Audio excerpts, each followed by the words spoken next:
आज हम लेकर आए हैं एक ऐसी कहानी जिसमें है भक्ति, बलिदान और एक माँ के आंसू। एक ऐसी जगह जिसका नाम शायद हर किसी ने नहीं सुना होगा, लेकिन जिसका इतिहास हर भक्त के दिल को छू जाता है। ये है कहानी सेठ सगाड़सा और उनके पुत्र चेलैया की। और ये कहानी हमें जोड़ती है चेलैया धाम बिलखा से।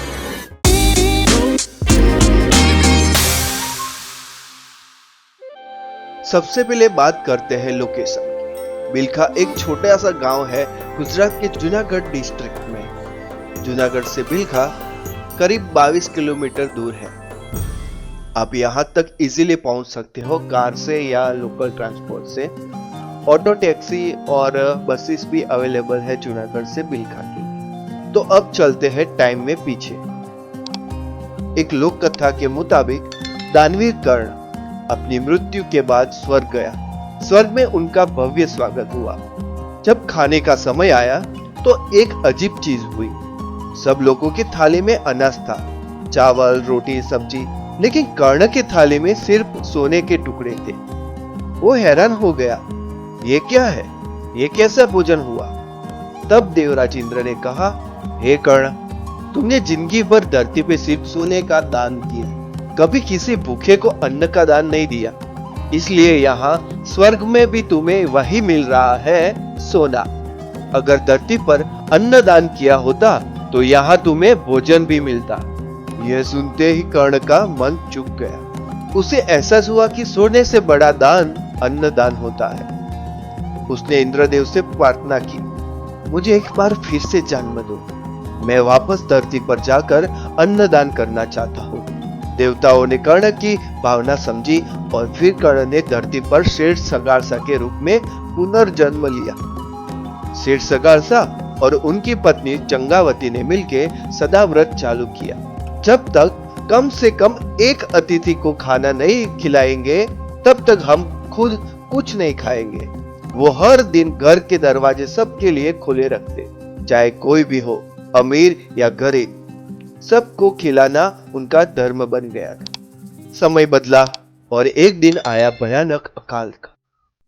सूखा पड़ गया, फसल बर्बाद हो गई, लोग भूख से तड़पने लगे।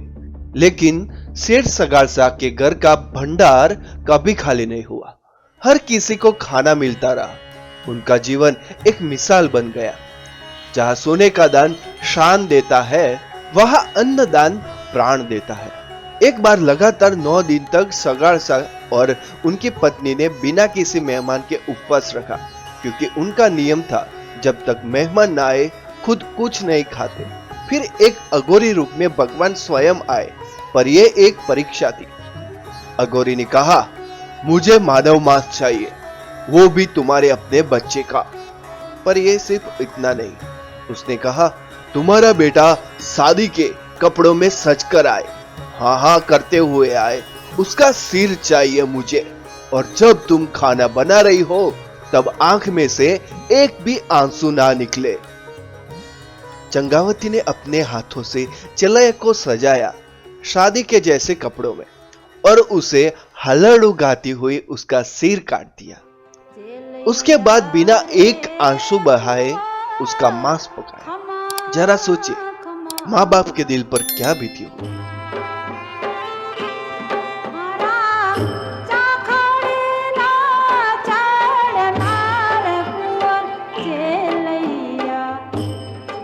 माँ बाप की श्रद्धा देखकर भगवान अपनी असली रूप में प्रकट हो गए। प्रसन्न होकर उन्होंने कहा, तुम दोनों की भक्ति ने मुझे जीत लिया। और उसी समय उन्होंने चेलैया को जीवित कर दिया। आज भी बिलखा में स्थित चेलैया धाम में लोग श्रद्धा से आते हैं। यहाँ एक प्राचीन मंदिर है जहाँ लोग सगाड़सा, चंगावती और चेलैया को याद करके अपनी भक्ति व्यक्त करते हैं। यह स्थल सिर्फ एक कहानी नहीं, एक जीवन प्रेरणा है, आतिथ्य का, भक्ति का और बलिदान का।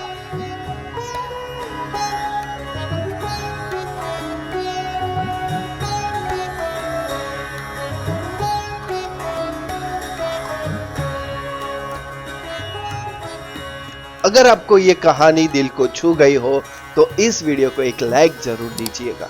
शेयर करिए उन लोगों के साथ जो भक्ति और परंपरा में विश्वास रखते हैं और चैनल जिक्सी की दुनिया को सब्सक्राइब करना ना भूलिएगा।